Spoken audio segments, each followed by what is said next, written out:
ఏలూరులో భారీ అగ్ని ప్రమాదం జరిగింది. ఏలూరు జంగారెడ్డిగూడెం రూట్ లో ఉన్న ఫర్నిచర్ షాప్ దగ్ధమైంది. దీంతో మంటలు భారీగా ఎగిసిపడ్డాయి. మంటల ధాటికి నిర్వాసితులు భయాందోళనతో పరుగులు తీశారు.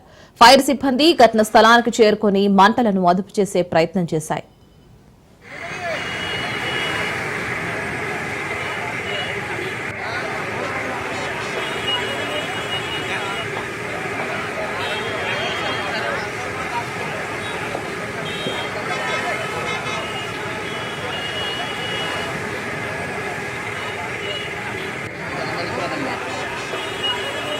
ఇక్కడ ఫ్రూట్స్ అమ్ముతామండి మేము.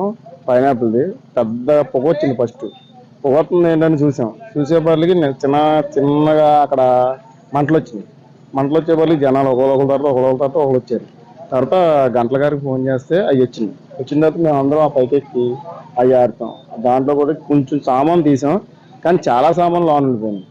లోన్ మరి ఏ పనులు చేస్తున్నారు వెనకాల ఏదో పనులు చేస్తున్నారు. ఆ పనుల వెల్డింగ్ పని ఏదో చేస్తున్నారు.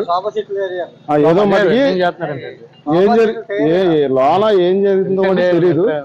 పొగొస్తుంది, కానీ చాలా ఫర్నిచర్ ఉంది. చాలా కరెక్ట్ గా 5:40 కానీ 5:40 కానీ 6 లోపల, అంటే టైం అంతగా తెలియదు.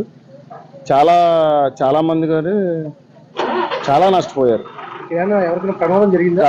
ప్రమాదం అయితే ఎవరు జరగలేదండి. ఫస్ట్ పొగలు